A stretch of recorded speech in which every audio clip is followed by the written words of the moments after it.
अस्सलाम वालेकुम राजा साहब, बहुत बहुत शुक्रिया आपके वक्त के लिए। राजा साहब, मेरे बड़े सादा से सवालात हैं आपसे और स्टूडेंट्स का मुकदमा लेकर मैं आपके डोर को नॉक कर रहा हूं।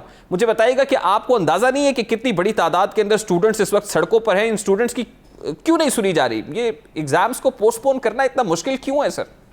देखिए पहली चीज तो आपने ये देखनी है कि क्या सिर्फ वही स्टूडेंट्स हैं जो प्रोटेस्ट कर रहे हैं, या बहुत सारे ऐसे स्टूडेंट्स हैं जिन्होंने तैयारी की हुई है और वो इम्तिहान देना भी चाहते हैं और शायद वो मोर एलिजिबल कैंडिडेट्स होंगे मेडिकल स्कूल में या इंजीनियरिंग में जाने के लिए, और क्या ये प्रोटेस्ट करके उनका नुकसान तो नहीं किया जा रहा? तो ये बड़ा जरूरी होता है। जब क्लास में भी टीचर होते हैं और 40 बच्चे होते हैं तो आमतौर पे 2 4 5 बच्चे जिन्होंने तैयारी नहीं की होती इम्तिहानात की, अगर वो पोस्टपोन कराने की कोशिश कर रहे हो तो जो बच्चे तैयारी करके आए होते हैं आपने उनके भी इंटरेस्ट का ख्याल रखना राजा साहब, अगर ये 2 4 5 स्टूडेंट्स होते तो शायद मैं आपके इस आर्गुमेंट को एक्सेप्ट कर लेता, लेकिन वॉल्यूम ऑफ द स्टूडेंट्स की अगर बात की जाए तो मेरा ख्याल है कि सैकड़ों की तादाद में ऐसे स्टूडेंट्स हैं जो सड़कों के ऊपर प्रोटेस्ट करते रहे। वो हायर एजुकेशन कमीशन के दफ्तर के बाहर भी गए, वो पार्लियामान के बाहर भी गए, प्रेस क्लब्स के बाहर भी एहतजाज करते रहे। तो ये स्टूडेंट्स कम तो नहीं है, ये स्टूडेंट्स की तादाद बहुत ज्यादा है। आपने परसेंटेज देखनी है ना, मैं आपको 40 में से 5 कह रहा हूं। अगर ये लाखों में से कुछ सैकड़ों हैं तो यही रेशियो बनती है ना प्रोटेस्टर्स की। अगर आप स्टूडेंट्स जो है वो इम्तिहान देने वाले लाखों की तादाद में है और 1000 भी प्रोटेस्ट कर रहे हैं तो व्हाट डज दैट मीन? अच्छा राय साहब, अगर हम उनके आर्गुमेंट को देखें तो आर्गुमेंट कितना स्ट्रांग है? सबसे पहले तो ये जो स्मार्ट सिलेबस की बात हुकूमत कर रही है कि syllabus is very much smart, तो ये स्मार्ट कैसे है, ये तो समझाइए सर। देखें, इस स्मार्ट सिलेबस की बात करने से पहले जरूरी है ये समझना कि इम्तिहान लेने की वजह क्या है। आखिर किसी को शौक तो नहीं है इम्तिहान लेने का। बेसिकली वजह ये होती है कि डिफरेंशिएट किया जा सके कि कौन से स्टूडेंट्स के ज्यादा मार्क्स आएंगे, कौन से के दरमियाने आएंगे और कौन से लो मार्क्स लेंगे, ताकि जो ज्यादा मार्क्स जिनके आते हैं उनको मेरिट पे दाखिले दिए जा सकें मेडिकल स्कूल्स में या अच्छे कॉलेजेस में।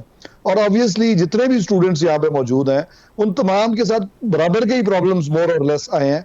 अगर क्लासेस बंद थी कोविड की वजह से, घर लोग बैठे हुए थे, तो सभी घर बैठे हुए थे ना। ये तो नहीं था कि इन पर्टिकुलर स्टूडेंट्स जो हड़ताल कर रहे हैं इनको मौका नहीं मिला और बाकियों को मिल गया जो हड़ताल नहीं कर रहे। तो आपने बेसिकली देखना है साहब, let me make it very clear कि ये जो स्टूडेंट्स प्रोटेस्ट कर रहे हैं ना, अगर उनके बारे में इंप्रेशन ये है कि ये नालायक स्टूडेंट्स हैं, ये पढ़ना नहीं चाहते, एग्जाम में अपीयर नहीं होना चाहते, तो मेरा ख्याल है कि ये तासुर सरीन गलत है। क्योंकि हमारे पास बहुत सारे ऐसे मार्कशीट्स अवेलेबल है स्टूडेंट्स की कि जिन्होंने 90% प्लस मार्क्स स्कोर किए हैं और वो एलिजिबल स्टूडेंट्स हैं, अच्छे स्टूडेंट्स हैं। सिर्फ उनको डर ये है कि कहीं उनके वो जो रिप्यूट है ऑलरेडी वो क्रेडिबिलिटी ना कहीं जाती रहे। देखें, जो बाकी जो लोग स्टूडेंट इम्तिहान दे, मेरा ख्याल है जिन लोगों के 90% ग्रेड्स है ना, उनको बिला खौफो खतर सिर्फ 3 मज़ामीन है। अव्वल तो उसकी तैयारी उन्होंने की भी होगी। आमतौर पर अच्छे स्टूडेंट्स कभी घर बैठ के ही पढ़ते हैं और पढ़ भी लेते हैं, क्लासेस कम भी हो तो doesn't really matter to them. क्योंकि मुझे खुद पता है, मैं कोई ज्यादा अरसा नहीं हुआ, जब मैं भी ज्यादा तो हो गया, खैर 20 साल से ज्यादा हो गया, लेकिन जब आप तैयारी करके गए हों और आपको पता हो कि आपकी तैयारी, तो ये तो एक argument, I don't buy that. देखिए आप although you are very much young, 20 साल हो गए, हमें नहीं लगता कि वैसे 20 साल हो गए हैं आपको, यू लुक वेरी यंग, लेकिन आपको पता है कि 20 साल पहले सूरत हाल क्या थी और 20 साल के बाद आज तो 0.001% के ऊपर भी झगड़े हो रहे होते हैं कि भाई ये परसेंटेज बहुत मैटर करती है आगे यूनिवर्सिटीज के अंदर एडमिशंस के लिए। तो अभी तो कंपटीशन बहुत बढ़ गया है ना। आपका किसी का भी कोई इंडिविजुअल प्रॉब्लम हो ना, मैं अपने बेटे की बात करता हूँ, वो बहुत अपसेट था जब उसके ओ लेवल के पेपर कैंसिल हुए, तो मैंने कहा this is not end of life, आप अपसेट होने की जरूरत नहीं है, 1 साल के बाद दे देना इम्तिहान अगर बहुत ही ज्यादा मसला हो गया तो आपने माँ बाप ने भी बच्चों को समझाना होता है। और ये कोई बच्चे जो है किसी कोई मरीख से तो आए नहीं, हमारे ही बच्चे हैं, मेरे अपने बच्चों का लॉस हुआ है। और लेकिन जब हालात मुल्क कैसे हों तो आपको देखना पड़ता है कि उस सिचुएशन के मुताबिक अपने आप को। ये बहुत आपने खूबसूरत बात की है कि ये हमारे अपने बच्चे को मरीख से नहीं आए हुए, ये किसी और आइलैंड से नहीं है। तो देखिए कि ये स्टूडेंट्स सड़कों पर, इन पर लाठीचार्ज होता रहा है। अभी भी कुछ स्टूडेंट्स ऐसे हैं जो अंडर पुलिस कस्टडी हैं, इस्लामाबाद पुलिस ने उनको गिरफ्तार किया है। तो ये क्यों हो रहा है सर? मतलब पाकिस्तान तहरीक इंसाफ ने तो सिखाया था कि हक कैसे मांगा जाता है और कैसे धरने दिए जाते हैं, एहतजाज किए जाते हैं। मेरे बच्चों को भी कुछ लोगों ने फोन किया, मेरे भतीजों को, कि आप भी एहतजाज में शामिल हो, तो मैंने सख्ती से मना किया, खबरदार कोई नहीं जाएगा किसी एहतजाज में। और ये उस वक्त की बात है जब ये ओ लेवल के बच्चे कर रहे थे। तो बात यह है कि आपने, माँ बाप का काम है बच्चों को समझाना कि गलत मुतालबे नहीं करते होते। सबको पता है कि सिचुएशन क्या है और इस वक्त जो है ये कॉमन मसला है, पूरी कौम उसको उसको फेस कर रही है। और अगर किसी को वाकई प्रॉब्लम है तो आपके इंडिविजुअल सर्कमस्टेंसेस में you can always take the next supply दे दें, जो कमिंग एग्जाम्स आ रहे हैं 1 साल बाद दे दें। नहीं राजा साहब, ये बड़ी अजीब सी तौजीह है। देखिए, गुज़श्ता रोज पार्लियामेंट के अंदर जो पार्लियामानी सेक्रेटरी बराए तालीम है वजीहा कमर साहिबा, उन्होंने ये आर्गूमेंट दिया, उन्होंने कहा कि आप सप्लीमेंट्री एग्जाम्स में अपेयर हो जाएं। सर, आज ऑपोजिशन भी इस पे एतराज कर रही है कि पहले तो आप सालाना इम्तहानात लेने के लिए अपना बजट सर्व करेंगे, उसके बाद आप उन्हीं स्टूडेंट्स को कह रहे हैं कि अब आप सप्लीमेंट्री में आ जाएं, तो क्यों ना इनको पोस्टपोन कर दिया जाए? डिले करने में क्या कोई अना का मसला है हुकूमत का? नहीं, कोई अना का मसला नहीं है जी। प्रॉब्लम यह है कि आपके जो आपने जब आप पब्लिक पॉलिसी बना रहे होते हैं तो आपने उसके तमाम एंगल्स देखने होते हैं। जो एकेडमिक, जब हमने पोस्टपोन करने की एक दफा बात भी की कि अगर करने पड़ गए तो कर देंगे, तो एक बहुत बड़ा एहतजाज सामने ये आया कि जी एकेडमिक ईयर्स लेट हो जाएंगे, यूनिवर्सिटीज के, प्राइवेट के भी और सरकारी के भी। और जब एकेडमिक ईयर्स लेट हो जाएंगे तो ऑलरेडी वो बहुत बड़े फाइनेंशियल कंस्ट्रेंट्स का शिकार है। एकेडमिक ईयर टाइम पे शुरू नहीं होगा, they won't be able to pay their professors, तो उनको भी इन टाइम स्टार्ट करना है। और अगर लेट होगा तो फिर अगले साल से ओवरलैपिंग भी आ जाएगी, तो उनके भी मसाइल थे। और ऑलरेडी ये आपको पता है कि इस मौसम में इम्तिहान नहीं होते, इम्तिहान तो पहले होने थे। ऑलरेडी हमने इनके कहने पे ही लेट किए। जब मेरे पास स्टूडेंट्स पहली दफा आए तो उनकी ये डिमांड थी कि जी जुलाई में हो जाए तो we will be all right. तो मैंने ये आर्ग्यू किया इनका केस उसकी मीटिंग में एनसीओसी की कि जितना लेट हो सकता है इतना किया जाए और एंड ऑफ जुलाई की तरफ ले जाए। तो तब ये एंड ऑफ जुलाई में आए हैं। तो जब एंड ऑफ जुलाई आ गया, कहते अगस्त में ले जाओ, अगस्त में जाएंगे तो नवंबर में ले जाओ। जिसने तैयार होना था, मेरा ख्याल है कि आमतौर पे 1.5-2 माह बहुत होते हैं फाइनल टचेस देने के लिए, तैयारी करने के लिए।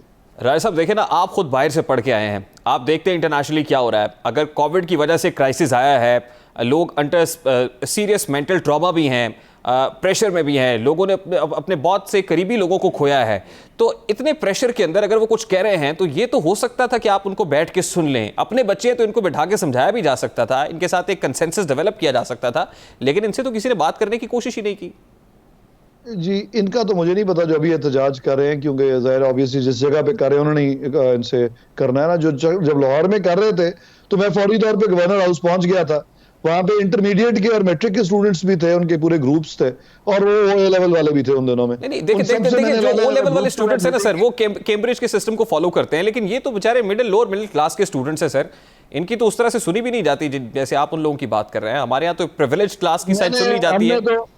हमने तो उनकी भी नहीं सुनी। उन्होंने भी बड़े सिफारिशें कराई कि लेट कर हमें प्रेडिक्टिव ग्रेड दे दो, ये दे दो। अब देखिए सर, अब जो स्मार्ट सिलेबस की बात मैं बार बार कर रहा हूं, देखिए जो लाजमी मज़ामीन है, जो मैंडेटरी हैं, उनके एग्जाम्स लेने हैं, इख्तियारी अलहदा रख दिया आपने, लेकिन स्मार्ट सिलेबस के अंदर जो आपके इख्तियारी मज़ामीन थे उसके 10% वेटेज कम की थी। जो मैंडेटरी आपके सब्जेक्ट्स है उसके अंदर जो है वो सिर्फ 10% है, और जो इख्तियारी है उसमें 40% है सर। मेरा ख्याल है अब just for the sake of argument you are missing the point. The point is कि जो जितना ये पूरा लॉट अपेयर हो रहा है, इनके पास इक्वली अपॉर्चुनिटी है ना, इनका आपस में मुआवजा करना है। मेरा ख्याल है अगर सबको पास भी कर दिया जाए तो कोई अर्ज नहीं, लेकिन जो मार्क्स हैं उनकी तो हमने तय करना है ना कि किसको ज्यादा मार्क्स मिल रहे हैं, किसने जाना है मेडिकल कॉलेज में या नहीं जाना। अगर एक लाइक स्टूडेंट की, अच्छा चले राजा साहब, इसका भी वैसे मेरा ख्याल है आप पोल क्रिएट करके देख लें कि कितने ऐसे स्टूडेंट्स हैं जो एग्जाम में अपीयर होना चाहते हैं और कितने ऐसे जो नहीं होना चाहते हैं। मेरा ख्याल है कि इस पे भी आपको कोई पोल करना चाहिए और फिर आपको पता चलेगा कि कितने स्टूडेंट्स हैं एक्चुअली। अगर सबको एक्चुअली ये अपॉर्चुनिटी मिल जाए कि इम्तिहान ना देना पड़े, तो ज़ाहिर बच्चे तो बच्चे ही होते हैं, सभी की कोशिश होगी कि ना ही देने पड़े, लेकिन उसका फिर तरीका कोई बता दे। उसमें एंड में जो टॉप 10% होंगे जिनको उम्मीद है कि हमने किसी अच्छे कॉलेज में जाना है, वो शायद कहेंगे कि नहीं ज्यादती हो रही है। सर मेरा ख्याल है इस पे सारे स्टेक होल्डर्स को एक बार फिर बैठ जाना चाहिए। हमारी रिक्वेस्ट है, हम 10 बरसा आपसे रिक्वेस्ट कर रहे हैं सर कि एक बहुत बड़ी opposition. There have been enough deliberations। कल इम्तिहान शुरू हो रहे हैं, जिसने नहीं देने वो 3 महीने बाद दे दे, और we will try to make sure कि वो सप्ली को भी उनको कोई डिस्क्रिमिनेट ना किया जाए जो सप्ली दें। ये मेरा ख्याल है दिस इज द बेस्ट। तो फिर आप उसको सप्लीमेंट्री एग्जाम्स ही कहेंगे सर? लास्टली मुझे बताएं कि वो सप्लीमेंट्री ही होंगे या आप जैसे कह रहे थे कि 2 साइकिल्स में उसको डिस्ट्रीब्यूट कर लिया जाए? उसका नाम सेकंड साइकिल रखने में कोई हर्ज नहीं है। I can talk to the federal minister about that. और अगर वो, और मैंने पहले भी ये पहले भी सजेशन दी थी, और ये कोई बड़ा बात नहीं है कि उसका नाम आप सेकंड साइकिल रखते हैं। What's the big deal? Cambridge भी तो एक साइकिल जून में करता है, एक नवंबर में करता है। बहुत सारे लोग जो जून में नहीं दे सके वो नवंबर में दे रहे हैं। What's the big deal? नहीं, this makes quite a sense. इसका मतलब है कि आप इस पे अगर बात कर लेते हैं, कन्विंस करते हैं फेडरल मिनिस्टर को, और सारे सूबों के जो वज़राए तालीम है वो बैठ के एनसीओसी के प्लेटफॉर्म पे कंसेंसस डेवलप कर लेते हैं, तो मेरा ख्याल है कि ये तो बीच की राय इख्तियार की जा सकती है। ये मैंने, आप बिलीव करें कि इसको कई दफा आर्ग्यू किया तमाम, क्योंकि तमाम प्रोविंसेस के मिनिस्टर्स होते हैं, उन्होंने बायन नहीं की मेरी बात को उस वक्त। अगर उस वक्त बायन की होती तो ये शायद सड़कों पे कोई आता भी ना।